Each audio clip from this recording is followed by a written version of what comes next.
Mga kababayan, ang isa sa magsasalita sa ating harapan, walang iba kundi ang pinakamatagal na aide, pinaka-trusted aide ni dating Pangulong Rodrigo Duterte at hindi kailanman iniwan si Tatay Digong. Atin pong tawagin si Senator Christopher Bong Go!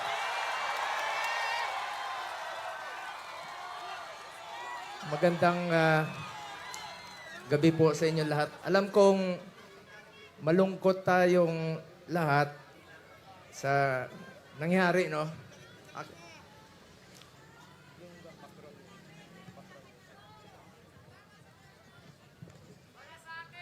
Alam nyo, kwento ko lang po sa inyo ang huling balita ko kay Tatay Digong. Matagal kaming magkasama. Alam nyo, higit pa sa tatay ang turing ko sa kanya. 1998, una po akong nanilbihan sa kanya. Hanggang 2022, kahit senador na po ako, sinasamahan ko siya hanggang sa huling araw ng kanyang termino, sumama po ako hanggang makauwi siya sa bahay niya noong June 30 of 2022. Alam ko yung hirap na niya. Halos hindi na nga makasuot ng medyas. Sinong magme-medyas sa kanya doon?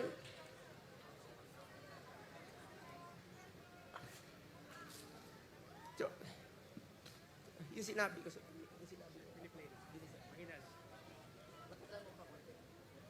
alam nyo, nakausap ko kaninang madaling araw si Attorney Mijaldea pagkatapos ng hearing nila at saka si Ma'am Hanilet. Kaya siya ganon siya magsalita. Dalawa ang dahilan, maaring nag-a-adjust sa oras at ang pinakamasakit sa lahat, yung sinabi sa akin ni Attorney Mijaldea na hindi binibigay sa kanya yung gamot niya.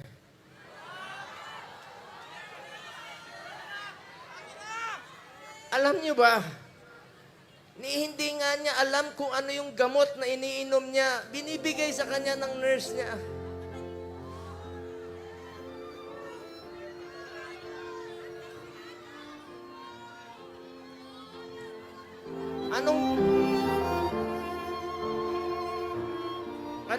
Anong gusto nilang gawin kay Tatay Digong?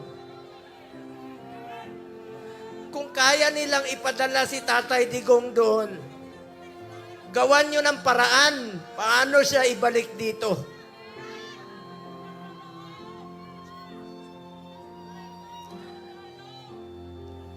Gusto nyo basahin ko yung mga medisina niya?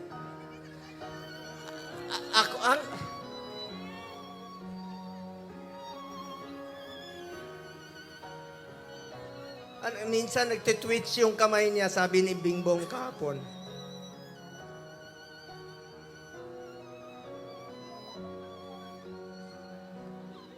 Kaya sa lahat ng mga politiko na nakinabang kayo sa panahon na pinansin kayo ni Tatay Digong. 6 na taon kayong pinansin ni Tatay Digong. Yung iba dyan, pinupuntahan pa namin yung birthday. Makakatulog pa ba kayo? Tulungan nyo naman si Tatay Digong.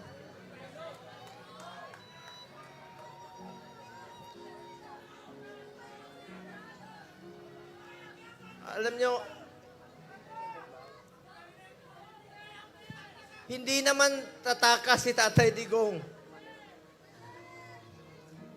Nung Sabado, maraming nagpapayo sa kanya.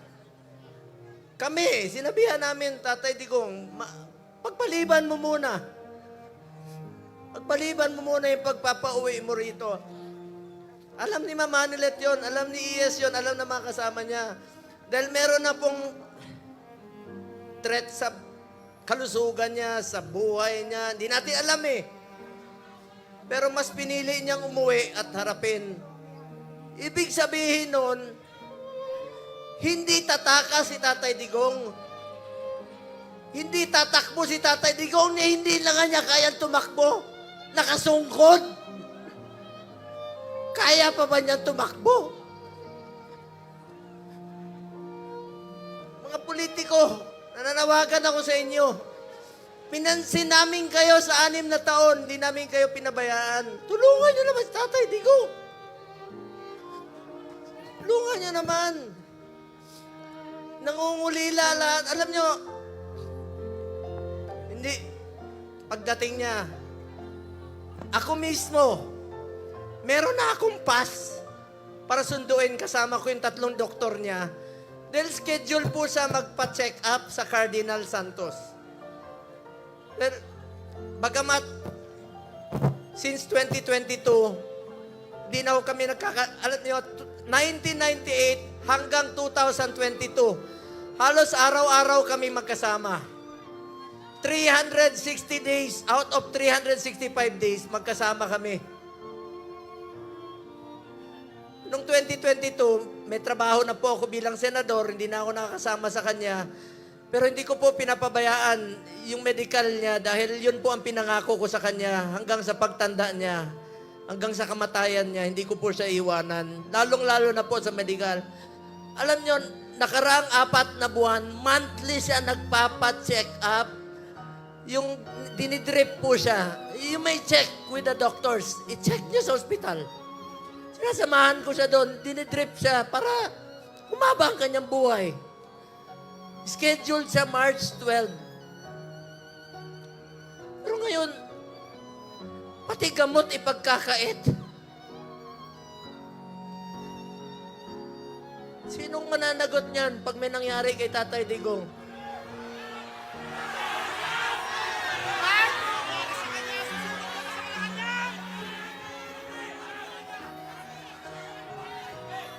February, umpisa nung December, dyan sa Cardinal, sinamahan ko siya. Kasama si Ma'am Hanelet. Enero, bumalik uli kami. Pebrero, bumalik uli kami. March 12 po siya schedule uli. Para sa pagpapagamot niya. Pero pinagkait nila. Pati gamot. Ayaw ibigay sa kanya. Alam niyo, wala siyang tsinelas. Hindi alam ni Atty. Mejaldea, saan siya dinala.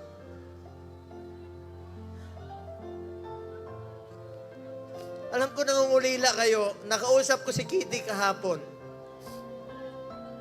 Alam niyo, bilib ako kay Kitty. Sa murang edad na 20, dapat hindi siya kasama sa politika. Dapat nag-aaral siya ngayon. Pero sinama siya sa dumi ng politika. Tinawagan ko siya kahapon. Sabi niya, ninong niya ako eh.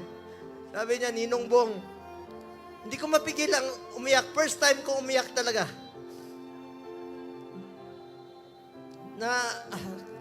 Kausap siya. Sabi niya sa akin, Ninong, ikaw na muna ang tatay ko. Dahil wala na akong tatay. Sa murang edad na. Pero matapang si Kitty ha. Sobrang tapang ni Kitty. Sabi niya, Ninong, be strong. Be straightforward. Ito yung panahon na magkaisa ang Pilipino. Magkaisa tayo para kay Tatay Digong. Nakikiusap po ako, manghinahon po tayo. Huwag ho tayo gumawa ng bagay na ibabalik sa atin. Mga Pilipino, magkaisa po tayo para kay Tatay Digong. Importante muna ang kalusugan, kaligtasan, at kalayaan ni Tatay Digong. Alam ko mga politiko, nakikinig kayo. Konsensya naman kayo. 6 na taon kayong minahal ni Tatay Digong. Pinansin kayo, minahal kayo, pinaglingkuran kayo. Bakit sila pumayag na ang taong nagmahal sa atin. Minahal tayo, pinaglingkuran tayo. Sa totoo lang, ayaw naman niyang tumakbo eh. Dahil sa inyo, ginawa niya po yun. Ito bang kabayaran sa ginawa niyang pagsasakripisyo, pagmamahal at paglilingkod para sa bayan?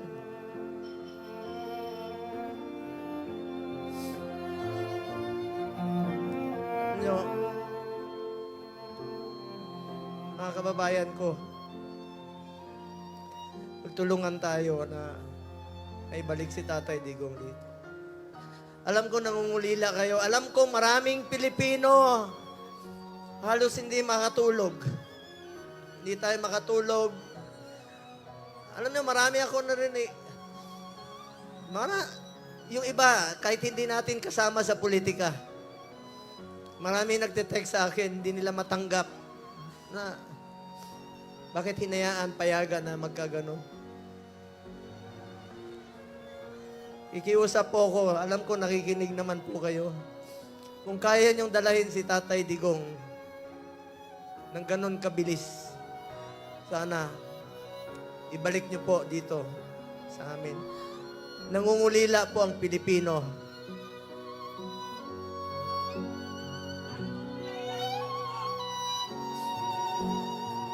Sa mga kapatid ko Muslim, sa lahat, Basilan, Holo, Zamboanga, sa Mindanao, salamat sa inyong suporta. Mga OFW, alam ko, wala kayong tulog. Salamat sa inyong pagmamahal kay Tatay Digong.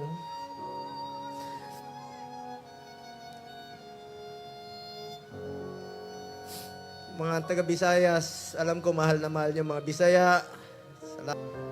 Meron siyang oxygen concentrator. Dahil dun sa Burger's disease niya na 80 years old, kukulong niyo pa. Sa banyaga pa.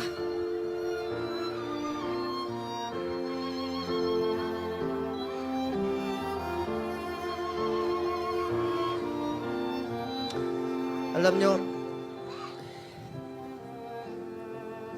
hinahon lang ko kayo. Alam ko mahal niyo si Tatay Digong. Mahal natin si Tatay Digong. Magkaisa tayong lahat, mga kababayan ko. Alam niyo ngayon, taming naninira sa amin ni Bato. Kanina, sinasabihan kami na naglaglagan, mga ganun. Alam niyo, huwag kayong maniwala sa mga yan. Yan ang tinatawag na gusto nila kaming hilain pababa. Gusto nila kaming sirain. Ako naman po, buklatin nyo man ang, pag namatay ako, buklatin nyo ang katawan ko. Duterte po. Wala po. Halos wala po akong panahon sa anak ko. Wala akong panahon sa tatay ko. Si Tatay Digong na po ang naging tatay ko from 1998 hanggang 2022. 24 years yan, araw-araw kami magkasama. At sinabi ko sa kanya, Tatay Digong, hanggang kamatayan mo, hindi kita pababayaan. Lalo na sa medical mo. Ngayon, sino na po mag-aabot ng medisina niya? Sa mga nagpakulong sa kanya, makonsensya kayo. Makakatulog pa ba kayo? Duterte! Duterte! Duterte!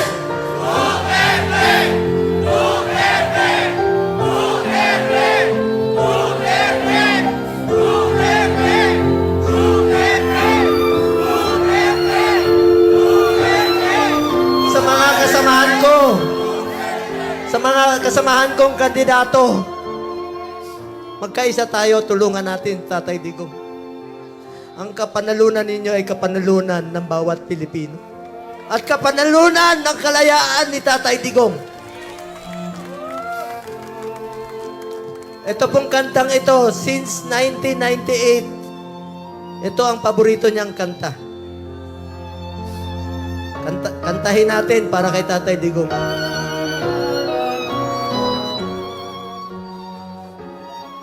Isa po itong spiritual song.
Blessed ako inyo sulugon.